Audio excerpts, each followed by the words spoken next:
From a religious belief point of view, it is the Jewish teaching handed down through the generations is that the Jewish people at the present, for the last 2,000 years, are in a state of exile, which was decreed by God, by the Almighty.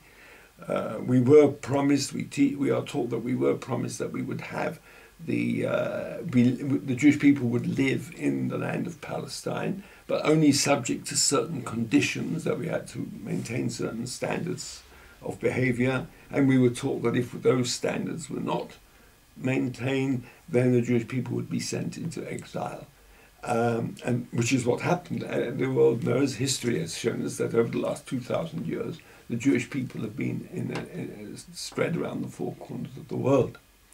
And our teaching is that we have to live under this decree of exile. We have to live as loyal citizens in every country in which we find ourselves, and it is considered a rebellion against the wish of God to try and come out of this exile with the power of our own hands. That is the Jewish teaching. Zionism is completely opposite to this. Zionism is an irreligious idea, a nationalistic idea, which was set up about 100 years ago. The idea was that we would take the law into our own hands. I want to have a quick look at the support from international powers. Not only just includes America and Britain and Europe, but also includes some of the Arab countries as well. So some of the Arab governments support Israel in their cause, in the sense that they protect it further. So, for example, by having additional treaties with that particular country, having military pacts, and that further exacerbates the problem even further, because it gives it more legitimacy to do what it wants to do.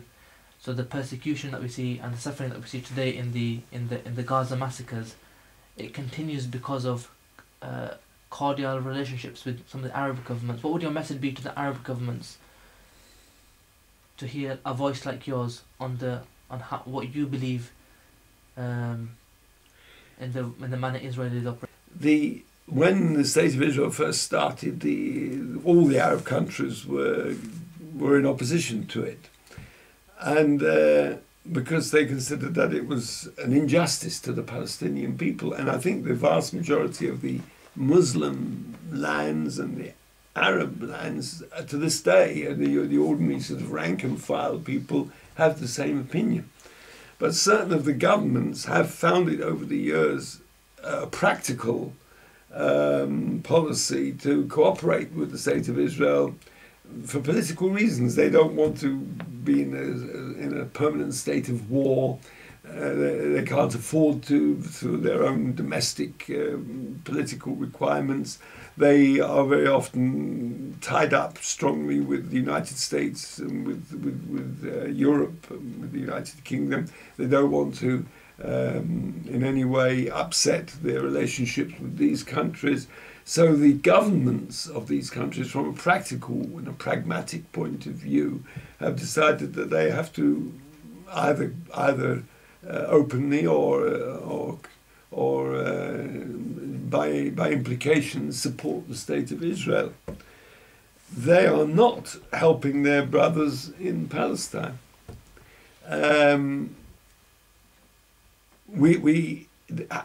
What the solution to the problem is very, very tricky, because our prayer is nobody wants violence. Although the situation has developed, has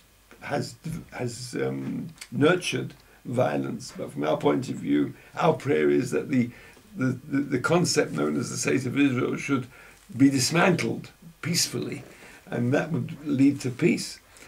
And if there's anything that can be done to bring about a peaceful dismantling of the Zionist state, that is what we would approve of. How they would go about it, we don't know. As I say, we don't have a political platform. It could be by, for instance, the South African state, of the apartheid state, came to an end through sanctions. There wasn't really bloodshed on the part of other countries. There was political sanctions, and gradually they were forced through a number of practical reasons to come to an end.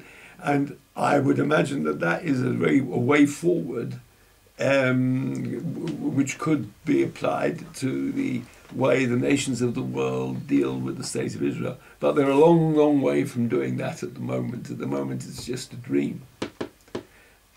If they want to help their brothers in Palestine, they have to first of all accept that the very concept of a state of Israel, that is a state for one particular grouping, a sectarian state, is wrong. How to go about dismantling it peacefully is a long, slow process, but I'm sure it could be done if there was a will.